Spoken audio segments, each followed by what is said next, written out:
అందరికీ నమస్కారం. నా పేరు సింధు. నేను ఈ వీడియో చేయడానికి రీజన్ ఏంటంటే, నిన్నటి నుంచి అందరు నన్ను పనిగట్టుకొని చాలా మంది చాలా రకాలుగా వేధిస్తున్నారు through social media, especially Twitter, YouTube channels, ఇంకా కాంగ్రెస్ పేజెస్ లో నన్ను దారుణంగా వేధిస్తున్నారు. ఎందుకు వేధిస్తున్నారు అని అంటే, నేను కేటీఆర్ మనిషిని, కేటీఆర్ పెయిడ్ ఆర్టిస్ట్ ని అని మాట్లాడుతున్నారు. నేను ఏ రకంగా కేటీఆర్ మనిషిని చెప్పండి. నేను బీఆర్ఎస్ గవర్నమెంట్ ఉన్నప్పుడు కూడా మాకు సంబంధించిన జాబ్ నోటిఫికేషన్స్, ఇంకా దానికి టీఎస్పీఎస్సీకి సంబంధించిన ఇష్యూస్ మీద మేము కంటిన్యూస్ గా ఫైట్ చేస్తూనే వచ్చినాం. గత బీఆర్ఎస్ గవర్నమెంట్ ఉన్నప్పుడు కూడా మేము ఫైట్ చేసినాం, ఇప్పుడు కూడా ఫైట్ చేసినాం. బీఆర్ఎస్ గవర్నమెంట్ ఉన్నప్పుడు మేము కాంగ్రెస్ ని అప్రోచ్ అయినాం. మరి అప్పుడు కాంగ్రెస్ ని అప్రోచ్ అయినందుకు నేను కాంగ్రెస్ కి పెయిడ్ ఆర్టిస్ట్ అయితానా? కాంగ్రెస్ వాళ్ళు నన్ను అప్పుడు కొని ఉన్నారా? అప్పుడు లేనిది ఇప్పుడు నేను బీఆర్ఎస్ కి పెయిడ్ ఆర్టిస్ట్ ని ఎట్లా అవుతాను? అవును, మేము కాంగ్రెస్ పార్టీ దగ్గర మా సమస్యల్ని పెట్టదలుచుకున్నాం. బిఫోర్ ఎలక్షన్స్ పెట్టినాం. సేమ్ టైమ్ బీఆర్ఎస్ దగ్గర కూడా పెట్టదలుచుకున్నాం. బీఆర్ఎస్ దగ్గర కూడా వెళ్ళి మేము మా ప్రాబ్లమ్స్ ఇవి, మీ వల్ల మేము పడిన బాధలు ఇవి, మాకు మీరు వస్తే చేసే సొల్యూషన్స్ ఏంటి అని అడగడం. అట్లా అడగడం ఎంతవరకు తప్పు? నేను బీయింగ్ ఎ పర్సన్ ఒక పార్టీకి సంబంధించి ఒక పార్టీని ఎంచుకోవాలా లేదా అన్నది నా choice. At the same time నేను న్యూట్రల్ ఉండాలనుకోవడం కూడా నా చాయిస్. ఇప్పుడు మీరు అందరూ అంటున్నారు కదా, నేను బీఆర్ఎస్ పెయిడ్ ఆర్టిస్ట్ అని చెప్పి. ఈ రోజు ఏ ఒక్కరైనా నన్ను ప్రూవ్ చేయగలుగుతారా నేను బీఆర్ఎస్ పెయిడ్ ఆర్టిస్ట్ అని? నేను ఎక్కడైనా బీఆర్ఎస్ కండువా కప్పుకొని ఉన్నానా? ఏ ఒక్క చోటనైనా నేను బీఆర్ఎస్ కి ఓట్ వేయండి అని చెప్పిన దాన్ని ఏ ఒక్కటైనా బయట పెట్టండి. ఈ రోజు బయట పెట్టి మాట్లాడండి. బయట పెట్టకుండా ఒక ఆడబిడ్డని పట్టుకొని అడ్డగోలుగా ట్విట్టర్ లో, ఫేస్బుక్ లో, ఇన్స్టాగ్రామ్ లో ఎక్కడంటే అక్కడ ట్రోల్స్ చేస్తున్నారు. ఇది ఎంతవరకు సమంజసమని నేను అడుగుతున్నా. ఎందుకు ట్రోల్ చేస్తున్నారు అంటే, ఇప్పుడు మేము క్వశ్చన్ చేసేది కాంగ్రెస్ గవర్నమెంట్ నిరుద్యోగులకు ఇచ్చిన హామీలనే కదా క్వశ్చన్ చేసేది. దాన్ని మేము క్వశ్చన్ చేస్తే మమ్మల్ని ఇంత టార్చర్ చేస్తారా మీరు? మీకు రైట్స్ ఎవరు ఇచ్చిండ్రు? ఒక పర్సన్ ని టార్చర్ చేయాల్సిన రైట్స్ ఎవరు ఇచ్చిండ్రు? తీన్మార్ మల్లన్న అంటాడు శంకిని అని మాట్లాడుతున్నావు. తీన్మార్ మల్లన్న ఏ రకంగా శంకినిగా కనిపిస్తున్నా నీకు? నేను ఇదే సమస్యల మీద, ఇదే టీఎస్పీఎస్సీ సమస్యల మీద నేను నీ స్టూడియో కూడా వచ్చి మాట్లాడినా. ఆ రోజు నేను శంకిని లాగా కనిపించలేదా నీకు? ఆ రోజేమో నేను దేవత లాగా కనిపించినా, ఈ రోజు శంకిని లాగా కనిపిస్తున్నా. అయినా కాంగ్రెస్ గవర్నమెంట్ కి నిరుద్యోగులందరూ ఈ రోజు ఎందుకు అంత చేరువగా కనిపిస్తున్నారు? ఆ రోజు ప్రతి ఒక్క కాంగ్రెస్ మనిషి మేము ఎక్కడుంటే అక్కడికి వచ్చి మాతో మాట్లాడి ఓట్లు వేయండి, మీకు బీఆర్ఎస్ గవర్నమెంట్ కంటే ఇంకా మంచిగా చేస్తామని మాట్లాడి నమ్మబలికి మాతో ఓట్లు వేయించుకున్నారు కదా. మరి నేను కాంగ్రెస్ కి నేను కూడా పనిచేసినాను, బరాబర్ చెప్తున్నా. నేను ఏఐసీసీ వాళ్ళతో కలిసిన వాళ్ళ దగ్గర నేను మాట్లాడినా, మేము బీఆర్ఎస్ వల్ల నష్టపోయినాం, అన్ఎంప్లాయీస్ అందరం నష్టపోయినాం, మళ్ళీ మాకు అట్లాంటి నష్టం కాంగ్రెస్ గవర్నమెంట్ లో జరగకూడదు అనే విషయంలో నేను వాళ్ళ దగ్గర మాట్లాడినా. కోదండ రామ్ సార్ దగ్గర కూడా నేను మాట్లాడిన. ప్రతిదీ నేను కోదండ రామ్ సార్ చెప్పిండ్రు ఎలా చేయాలి ఏంటి అని. మేము ఆ ప్రకారంగా చేసినాం, మాట్లాడినాం. అప్పుడు ఎందుకు నేను కాంగ్రెస్ మనిషిని అవ్వలేదు? అప్పుడు ఎందుకు నన్ను కాంగ్రెస్ పెయిడ్ ఆర్టిస్ట్ అని అనలేదు? ఈ రోజు ఎందుకు నన్ను బీఆర్ఎస్ పెయిడ్ ఆర్టిస్ట్ అంటున్నారు? అవును, బీఆర్ఎస్ రూలింగ్ లో ఉన్నప్పుడు కాంగ్రెస్ అపోజిషన్ దగ్గరికి మేము వెళ్ళినాము. ఇప్పుడు కాంగ్రెస్ రూలింగ్ లో ఉన్నప్పుడు బీఆర్ఎస్ అపోజిషన్ దగ్గరికి వెళ్ళడం తప్ప? ఎట్లా తప్పు అవుతుంది? ఏ రకంగా తప్పు అవుతుందండి అది? అది మాకు ఎందుకు ఇచ్చారు? మాకు ఆ చాయిస్ ఎందుకు ఇచ్చారు? అపోజిషన్ దగ్గరికి వెళ్ళే చాయిస్ ఎందుకు ఇచ్చారు? మేము మిమ్మల్ని అడిగినామా? మిమ్మల్ని మా హామీలు ఎవరు ఇచ్చారు? కాంగ్రెస్ గవర్నమెంటే కదా హామీలు ఇచ్చింది. మరి ఆ హామీలు తీరిస్తే మేము వెళ్ళాం కదా బీఆర్ఎస్ దగ్గరికి, అపోజిషన్ దగ్గరికి మేము వెళ్ళాం కదా. ఈరోజు తీన్మార్ మల్లన్న నువ్వు మాట్లాడుతున్నావు, నువ్వు గెలిచినావు, ఒక ఎమ్మెల్సీగా గెలిచినావు, నీకు ఎవరు ఓట్లేస్తే గెలిచినావు? చదువుకున్న గ్రాడ్యుయేట్స్ వేస్తేనే కదా నువ్వు గెలిచింది.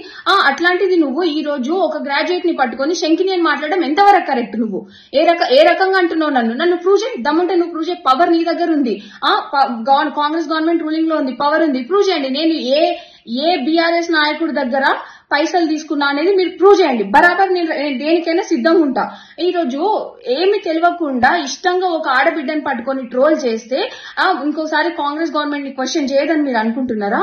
ఇట్లా ఎంతకాలం భయపెట్టి అణచివేస్తారు నిరుద్యోగుల్ని? సరే, నేను ఒక్కదాన్నంటే వచ్చి నా కాంగ్రెస్ మీద కోపం ఉండి నేనేదో చేస్తున్నా అనుకోవచ్చు. మరి నిన్న వచ్చిన 1000 మంది నిరుద్యోగులు ఎవరిని చూసి వచ్చిరు? ఎవరు రెచ్చగొడుతూ వచ్చిరు? రెచ్చగొడితే 1000 మంది వస్తారు, 2000 మంది వస్తారు, అంతే తప్ప ఇంకా ఎక్కువ రారు కదా. కానీ నిన్న ఎంతమంది వచ్చిరు మీరు కనిపించట్లేదా? మీకు ఇంటెలిజెన్స్ రిపోర్ట్ లేదా? వాళ్ళందరూ ఎందుకు వచ్చిరు? వాళ్ళ కడుపు మండే కదా వచ్చింది. ఒకరు రెచ్చగొడితే రెచ్చిపోయి రావడానికి వాళ్ళు ఏమి ఇది కాదు కదా. అందరూ ఎడ్యుకేటెడ్, వాళ్ళకి తెలుసు ఎవరు రెచ్చగొడుతున్నారు ఎవరు రెచ్చగొట్టట్లేదని వాళ్ళకి తెలుసు కదా. సరే, కొంతమంది అంటే ఫాలోవర్స్ ఉంటారేమో, మరి మిగిలిన వాళ్ళందరి గురించి ఏం చెప్తాం? వాళ్ళకి సమాధానం చెప్పండి. ఎందుకు సమాధానం చెప్పట్లే? ఏమన్నా అంటే కొంచెం ముందుకొచ్చి క్వశ్చన్ చేస్తే కాంగ్రెస్ వాళ్ళు చేసేది మెంటల్ గా మానసికంగా ఎంత టార్చర్ చేయాలో అంత టార్చర్ చేస్తున్నారు. నేను చెప్తున్నా, మీరు ఏ రకంగా ఎంత టార్చర్ చేసినా గానీ నేను తగ్గను, నేను తగ్గేది లేదు. ఎందుకు తగ్గాలండి? నేనేం తప్పు చేసా? మేము మా శాంతియుత నిరసన తెలుపుకోవడం ఇట్స్ ఆర్ ఫండమెంటల్ రైట్. మీ గవర్నమెంట్ ఎందుకు వైలేట్ చేసింది మా ఫండమెంటల్ రైట్ ని? అంతమంది పోలీసులను పెట్టి ఎక్కడక్కడ ఎందుకు అరెస్ట్ చేయించింది? అంటే నిరుద్యోగులకు భయపడే కదా అరెస్ట్ చేయించింది. అంత భయం ఉన్న వాళ్ళు, మీరు అంత భయం ఉన్నప్పుడు మరి అంత ఛాన్స్ ఇవ్వద్దు నిరుద్యోగులకి. ఎందుకు ఇస్తున్నారు మీరు ఛాన్స్? రోడ్ల మీదకి రావాలని ఎందుకు ఇస్తున్నారు? ఈ రోజు మాట్లాడుతున్నారు నేను బీఆర్ఎస్ దగ్గర పోయినా చేసినా అని. నేను ఏ ఒక్క కాంగ్రెస్ నాయకుడిని కలవలేదా?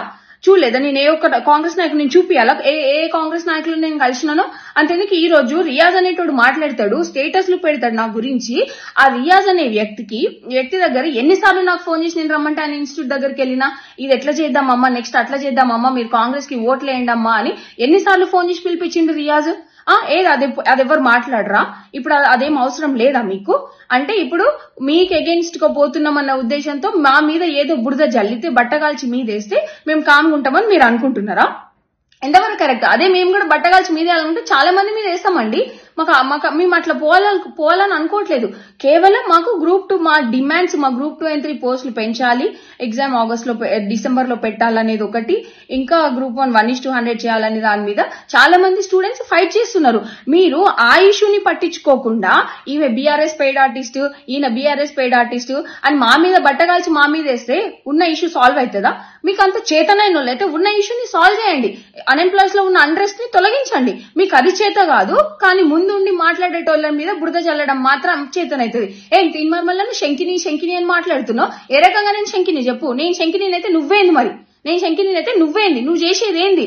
నువ్వు చేసిన ప్రామిస్ ఏంది? జీవో 46 నీ స్టూడియోకి వస్తే నేను ఆదుకుంటా తమ్మి అని మాట ఇచ్చినోడివి, ఇవాళ జీవో 46 అడ్డగోలుగా తిడుతున్నావు. నువ్వు ఘోరంగా తిడుతున్నావు. మళ్ళీ తిట్టిన నువ్వే మొన్న ఎమ్మెల్సీ ఎలక్షన్స్ ముందు ఏమంటారు ప్రచారాలలో మాట్లాడినావు కదా నువ్వు.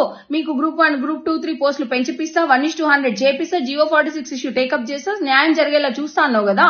మరి నువ్వెందుకు మాట్లాడినావు? అంటే నీ ఎలక్షన్స్ కి అవసరం ఉన్నప్పుడేమో వాడుకుంటావా అన్ఎంప్లాయీస్ ని, ఎలక్షన్స్ అప్పుడు అవసరం లేకుంటేనేమో శంకిని అని మాట్లాడతావా?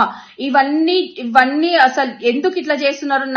రేపొద్దున నాకేమన్నా అయితే దీనికి కారణం ఖచ్చితంగా తీన్మార్మల్లన్న రేవంత్ రెడ్డి, కాంగ్రెస్ గవర్నమెంట్ మాత్రమే. ఎందుకు అనంటే ఒక ఆడపిల్ల అనేది కూడా చూడకుండా అడ్డగోలుగా మాట్లాడుతున్నారు. ఇదే ఆడపిల్లని నేను బయటకు వచ్చి బీఆర్ఎస్ గవర్నమెంట్ ముందు ఫైట్ చేస్తున్నప్పుడు ఈ రోజు నన్ను ట్రోల్ చేసే మనుషులే బాగా ఫైట్ చేస్తున్నావమ్మా నువ్వు చెయ్యి, ఇట్లనే మన డిమాండ్స్ మనం సాధించుకోవాలి, అది మన హక్కు అని చెప్పినోళ్ళు ఇవాళ ఎందుకు హక్కు కాకుండా పోతుంది? ఆ రోజు మన డిమాండ్స్ మనం సాధించుకోవాలనుకోవడం హక్కు అయితే ఈ రోజు కూడా హక్కే కదా. కేవలం గవర్నమెంట్ రూలింగ్ పార్టీస్ మారినాయి అంతే. గవర్నమెంట్ లో మొన్న బీఆర్ఎస్ ఉంది, ఇవాళ కాంగ్రెస్ ఉంది అంతే తప్ప దానికి మేము హక్కులు సాధించుకోవాల్సిన కెపాసిటీ మాకు ఉంటది.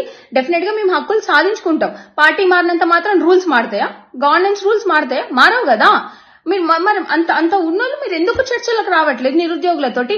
ఎంతసేపు కోవట్లను పెట్టుకొని వాళ్ళు చెప్పిందే వింటారు కానీ మరి నిరుద్యోగులతో ఎందుకు డైరెక్ట్ గా మాట్లాడట్లేదు? సరే బీఆర్ఎస్ గవర్నమెంట్ వాళ్ళు ఎవరికి యాక్సెస్ ఇవ్వట్లేదు, ఎవరు మాట్లాడట్లేదు, ఎవరిని దగ్గర తీసి మాట్లాడట్లేదు అని మాట్లాడుతున్నారు కదా. మరి మీరెందుకు ఇవాళ పిలిచి మాట్లాడట్లేదు?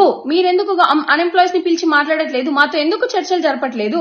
మీరే కదా అన్నది మీకు ప్రజాప్రభుత్వం అనేసి మాట్లాడారు. ప్రజాప్రభుత్వంలో మేము మీ దగ్గరకు వచ్చి అడుగుతాము, మిమ్మల్ని మీతో చర్చలు చేస్తామన్నారు. ఎక్కడ పోయినాయి చర్చలు? ఈ రోజు చర్చలు పక్కన పెడితే మనుషుల్ని పర్సనల్ గా అటాకులు చేపిస్తారా మీరు? మా స్టూడెంట్స్ లోనే కొంతమందిని కొనేసుకొని వాళ్ళతోటి పర్సనల్ లెవెల్ అటాకింగ్స్ చేపిస్తున్నారు. నేను చెప్తున్నా, ఈ రోజు రేపు పొద్దున్న నాకేమన్నా జరిగితే, నాకు గాని నా ఫ్యామిలీకి గానీ ఏమన్నా నష్టం జరిగితే దానికి కారణం తీన్మార్మల్లన్న, ఇంకా రేవంత్ రెడ్డి, ఇంకా కాంగ్రెస్ గవర్నమెంట్ లో ఉన్న పెద్దలు. ఇది మాత్రం 100%. ఎందుకంటే నన్ను ఎంత మానసికంగా వేధించాలో అంత మానసికంగా వేధిస్తున్నారు. మానసికంగా వేధించినా సరే నేను ఒకటి చెప్తున్నా, నేను బీఆర్ఎస్ పెయిడ్ ఆర్టిస్ట్, నేను బీఆర్ఎస్ మనిషిని, బీఆర్ఎస్ నుంచి నేను పైసలు తీసుకున్నా అని ఈ రోజు నా మీద ట్రోల్స్ చేసిన ఏ ఒక్కడైనా ప్రూవ్ చేసినా నేను దేనికైనా నేను సిద్ధంగా ఉన్నా. ప్రూవ్ చేయండి, మాటలు అనడం కాదు, ప్రూవ్ చేయండి, ప్రూవ్ చేసి చూపించండి. పవర్ ఇవాళ మీ చేతిలోనే ఉంది. ప్రూవ్ చేసి చూపించండి, చూపించిన తర్వాత మాట్లాడండి. అంతే తప్ప ఊరికేనే బట్ట కాల్చి మీదేస్తా, శంకిని ఇట్లాంటి పదాలు మాట్లాడితే మాత్రం నేను ఊరుకునేది లేదు. లీగల్ గానైనా నేను పోవడానికి సిద్ధంగా ఉన్నా.